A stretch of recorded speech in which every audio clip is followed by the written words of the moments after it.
Muy bien, vamos a continuar entonces en este día 25 de agosto, fiestas patrias de nuestra queridísima República Oriental del Uruguay.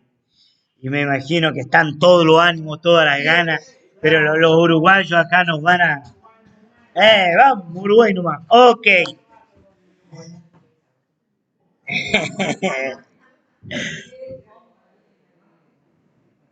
Muy bien, el día de ayer estuvimos, cierto, hablando de la tensión entre el mundo caído y una necesidad divina y el dilema de levantar una generación ya de valientes personas que puedan liderar la iglesia del Señor en este tiempo. Para eso nosotros dijimos que necesitábamos un liderazgo sano, necesitábamos un liderazgo capacitado y necesitábamos un liderazgo comprometido, ¿no? Que son tres ingredientes básicos para poder ver lo que Dios quiere hacer en el mundo, lo que Dios quiere hacer, ¿cierto? A través de nuestras vidas para muchas y muchas personas. Es tan importante para esto tener las prioridades claras, tener las prioridades eh, hacia dónde nosotros caminamos. En lo personal, creo que es difícil poder ver que realmente mucha gente acepte el desafío. Lo que he visto en la Biblia, generalmente las masas o las grandes cantidades de gente solamente buscan los beneficios, buscan solamente cierto aquello en que se pueden beneficiar de Dios, pero son muy pocas personas las que están dispuestas a pagar un compromiso, ya a vivir el compromiso, a aceptar el desafío y a darlo todo por Dios. Y en este tiempo existe el valor agregado que vivimos en una generación donde existe una fuerte presión para buscar tus propios intereses, o sea, para llenar y satisfacer tu propio yo, aún dentro de la iglesia. Eso no acontecía en épocas anteriores, o sea, en épocas anteriores habían comunidades que estaban conscientes que no vivían para sí mismos. O sea, siendo creyentes o no creyentes, ellos estaban dispuestos a dar la vida por los demás. Se supone que el contexto del cristianismo está diseñado, cierto, en forma de comunidad, que cuando Cristo venga no viene a buscar solo individuos. Y aunque cada uno de nosotros somos la iglesia, el enfoque de Jesús es una comunidad, es un grupo de personas, es un grupo de gente. Por tanto, ya para Dios es tan serio el aspecto cierto de comunidad como el aspecto individual. ¿Por qué? Porque hoy en día existe el mensaje enfático de que la iglesia somos cada uno de nosotros. Y existe el sobreénfasis cierto de que la salvación es personal. Y es verdad, pero existe en ese mensaje existe el peligro del individualismo. O sea, me salvo yo, y mientras yo me salve, estamos, estamos todo bien, ¿no? Pero la verdad es que no es así. Entonces, para darle continuidad, quiero que veamos Primera de Pedro, capítulo 2, versículo 15. Primera de Pedro, capítulo 2, versículo 15. Y quiero hacerle un énfasis mientras ustedes buscan el pasaje, ya, a lo que tiene que ver, cierto, la voluntad. La voluntad, ¿no?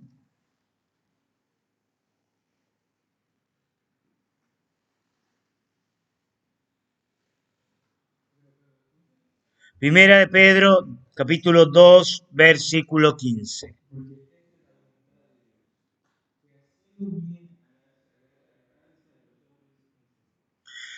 Ok, Pedro había aprendido muy bien la lección y para Pedro, cierto, es da a conocer cuál es un aspecto de la voluntad de Dios.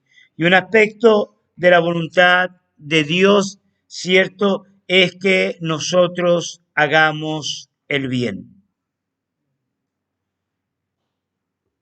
Hacer el bien. O sea, está involucrada la necesidad de poder poner la mirada hacia afuera. Para poder hacer la voluntad de Dios, la sanidad interior no es suficiente.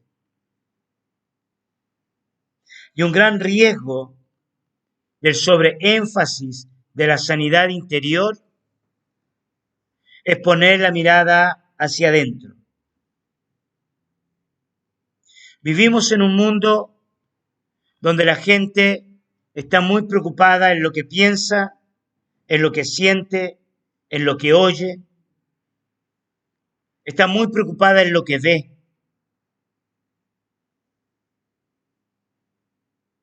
Vivimos en un mundo donde las personas están muy preocupadas en lo que sienten. Se le ha dado un fuerte valor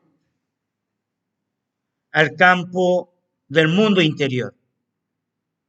Fortalecido por las redes sociales, no, la hipnosis que produce ya y la adicción que produce las pantallas, las personas ya ocurre lo que la Biblia dice de embotar la mente. La mente queda embotada. ¿Qué quiere decir embotar? Quiere decir cautivada, ¿cierto? Por un ambiente que no les permite pensar, solo ver y sentir. ¿Ya? La persona no puede planificar hacia afuera. No está pensando en hacer algo práctico. Solo está cautiva de la pantalla. Eso hace que cuando la persona tenga que enfrentar el mundo exterior, ya caiga en una profunda frustración. Y la mayoría de los psicólogos, bueno, no sé la mayoría, pero los que he escuchado yo y psiquiatras, dicen que esta generación no sabe enfrentar la frustración. No sabe. O sea, no sabe enfrentar frustraciones. Entonces le llama enfermedad. Enfermedad. A la frustración le llama enfermedad. Entonces, el no saber cómo tener paciencia frente a una adversidad, el no saber cómo tomar decisiones frente a una crisis, le lleva a la frustración. ¿Y por qué no sabe? Es porque sencillamente no ha aprendido o no quiere aprender. O está esperando lo que dicen los medios de comunicación para poder, cierto, salir adelante. O sea, cree que todo lo que sucede en los medios de comunicación es lo que tiene que vivir. Por tanto, como no lo vive, hay una enfermedad, hay un problema, hay una crisis económica, entra en frustración, ¿ya? Y entra en un ataque mental. Entonces, yo pienso que en este campo, hacer la voluntad de Dios para este tipo de personas se le hace muy difícil. Muy difícil. Por ejemplo, existe un grupo de personas que creen que hacer la voluntad de Dios es ver programas evangélicos. Créame. Hay gente que cree que hacer la voluntad de Dios es ver programas evangélicos, o escuchar un mensaje, o ir a la iglesia. Me atrevería a decir que la gran mayoría del mundo evangélico tiene ese pensamiento. Entonces, de discipulado no sabe nada, porque el discipulado que piensa es que vayan y escuchen un mensaje. Pero el objetivo de los mensajes es aplicarlos, es llevarlo a cabo. Entonces, allí juega un rol fundamental el concepto voluntad. La palabra voluntad siempre está relacionado a la acción.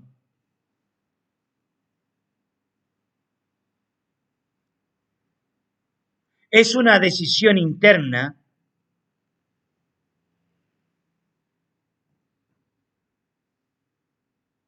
que nos empuja hacia afuera.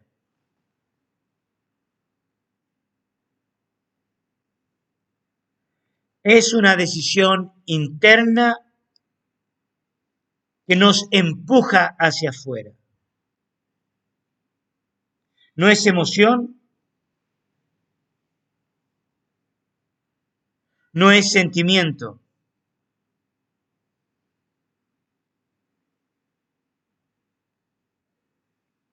La voluntad es parte del alma, del ser interno del hombre.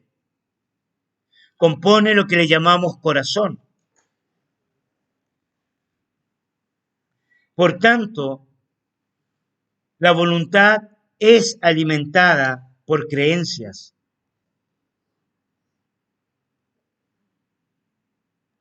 La voluntad es alimentada por creencias. Y esto marca la diferencia entre un animal y un ser humano. Ya lo hemos dicho muchas veces. Nosotros no somos animales evolucionados, ¿ya? Nosotros no pertenecemos a la rama animal. Si usted lo escuchó toda su vida, ya en la escuela, en el liceo, no, usted no es un animal. Usted es un ser humano creado a imagen y semejanza de Dios. Por tanto, hay características divinas en su vida que le hace diferente a un animal. El animal es impulsivo, ¿ya? Actúa en base a impulsos. El ser humano actúa en base a criterios, ¿ya? Basado en creencias, en convicciones, aunque hay muchas personas en la actualidad que actúan en base a impulsos. Un impulso te lleva a pelear con alguien, a enojarte. Un impulso te lleva, cierto, a tirar todo por la borda. Un impulso puede arruinar tu vida, destruir tu vida. Un hombre que actúa por impulso se baja del auto sin saber lo que se va a encontrar en el otro auto cuando está enojado. ¡Pum! Llega de adentro del auto, te saca, tira un balazo y pierde su vida por un simple impulso. Los seres humanos tenemos una voluntad. No es como el moro, ¿ya? El moro actúa por impulso, ¿ya? Por impulso. Él te va a mirar siempre y cuando tengas comida. Es eso, siempre y cuando tengas comida. Y créame, hasta el ser más cercano a él, hasta el más cercano, vos le pones comida, él se va a alejar de ser más cercano. A no ser que se le amenace. Romanos capítulo 12, versículo 2. Romanos capítulo 12, versículo 2.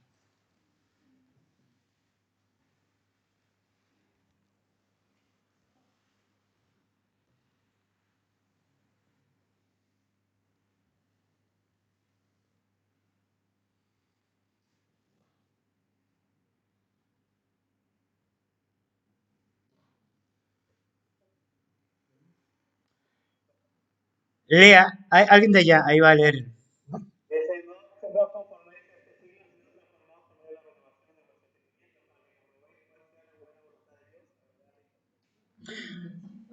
Bien rapidito, ¿no? Apurado el hermano.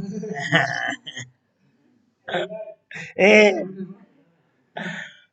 Muy bien, el entendimiento antecede a una buena voluntad.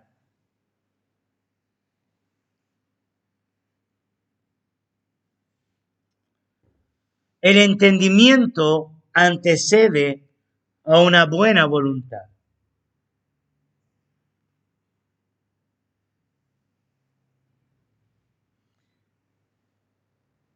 Pero está hablando de la voluntad de Dios, no de la nuestra.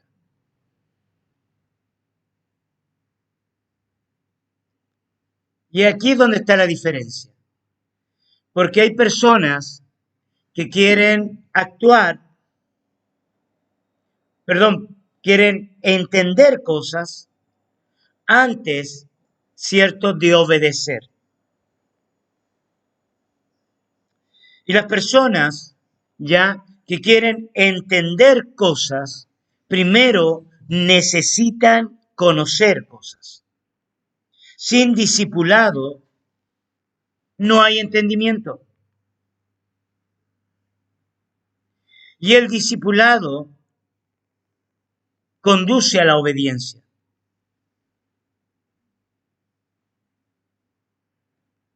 Por eso el texto bíblico habla de varios elementos para poder hacer la voluntad de Dios. La primera es una enorme inconformidad al sistema del mundo. Inconformidad al sistema del mundo.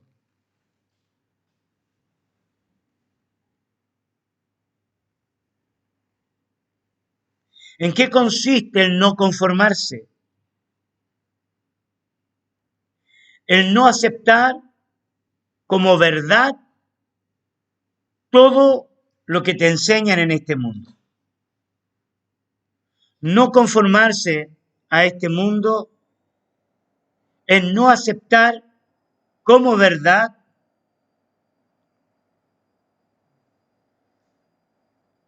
todo lo que te dicen en este mundo. Una película, un libro, un padre, una madre, un tío, una abuelita, un jefe en el trabajo, un pastor en la iglesia. ¿Me explico? O sea, la inconformidad viene a partir de lograr identificar qué es lo que Dios quiere y qué es lo que el hombre quiere.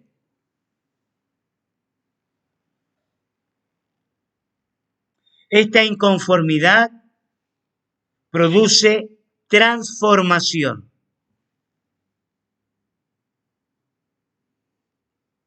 Para poder hacer la voluntad de Dios, necesitamos una renovación mental.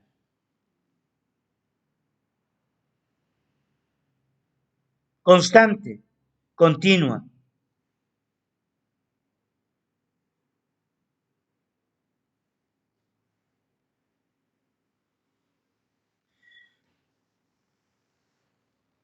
Cuando le pedimos a Dios que venga a su reino, el reino es algo que necesita ser conocido. No es algo religioso, no es una iglesia. El reino no es algo, el reino no es cantar, escuchar un mensaje, orar e irse a la casa. Eso no es el reino. El reino involucra muchas cosas.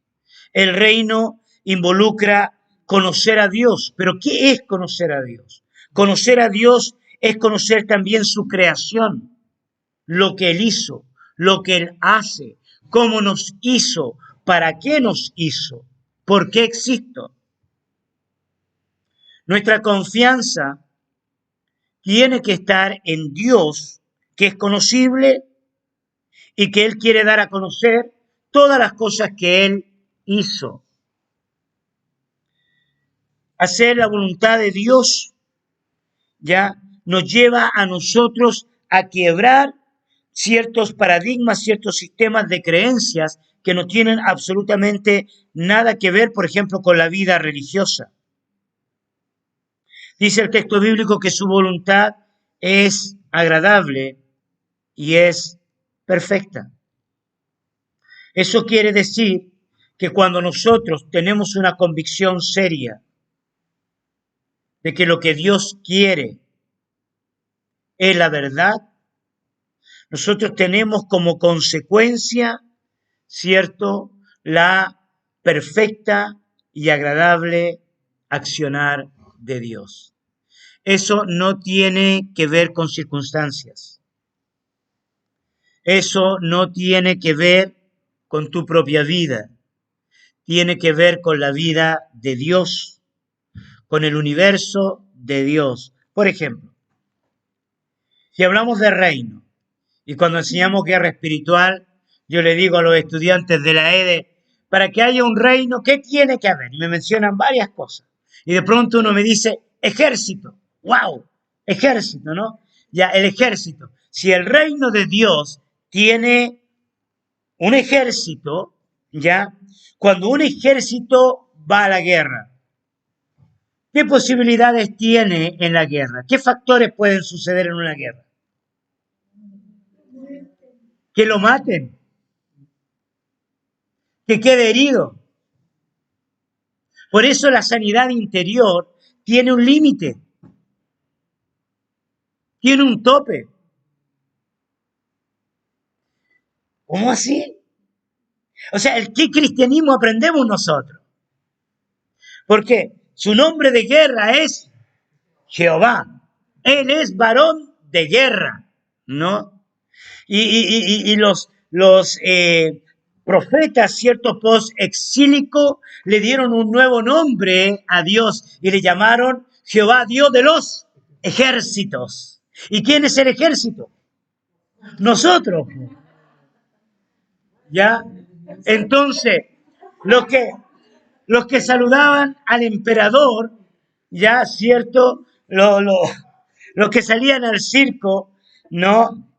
Los gladiadores le decían al emperador, los que van a morir te saludan. Los que van a morir te saludan. Entonces, ¿qué es la voluntad? ¿Qué es la vida práctica? Mientras oramos por niños, cierto, que están en un orfanato y uno queda como bombardeado porque donde tú vas hay necesidad. ¿Qué es la voluntad de Dios? ¿Qué es el accionar de Dios? Fíjate que la palabra voluntad viene del griego que quiere decir aquello que se quiere. Aquello que se quiere. La palabra es telema.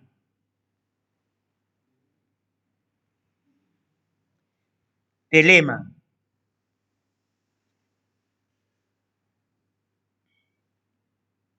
Viene de telos, de hacer. Aquello que se quiere. Entonces, cuando nosotros somos discipulados, adquirimos un querer, pero no es nuestro querer. ¿Es el querer de quién? Es el querer de Dios. Por eso es tan importante el discipulado. Porque el discipulado, ahí se cumple la palabra, ¿viste? Que dice que Él pone el querer como el hacer. Y yo siempre pensé, yo confieso mi pecado, pecado número 847, que en un momento iba a estar orando y el Señor iba a poner, yo sé que ustedes nunca piensan en esta cosa, Él iba a poner un sentimiento, mira lo que yo pensaba, un sentimiento de querer hacer algo. Entonces uno vive pensando que en algún momento Él te va a hacer sentir algo. ¡Ay, tengo tantos deseos de hacerlo, de querer hacerlo! Yo sé que ustedes jamás pensaron así, pero eso no existe. No existe. ¿Ya? Es como cuando alguien se quiere casar. La persona piensa que Dios le va a poner como un fuerte deseo así interno, emocional. Ah, esto es Dios. No. El saber y conocer a Dios involucra un entendimiento de lo que Él quiere. ¿Qué es lo que Él quiere? Dice un texto bíblico, me ha mostrado el Señor lo que es bueno y lo que es malo. ¿Y qué pide Jehová de ti? ¿Qué es lo que pide? ¿Qué pide de ti en tus decisiones? Lo que Él pide es el querer. Lo que Él pide, eso es el querer. Esa es la voluntad de Dios, activa, reactiva, accionar. Por lo tanto, en pocas palabras, pues se nos fue la hora y tenemos que salir, en pocas palabras, lo que Dios quiere, una inversión por saber lo que Dios desea. Una inversión por saber lo que Dios desea.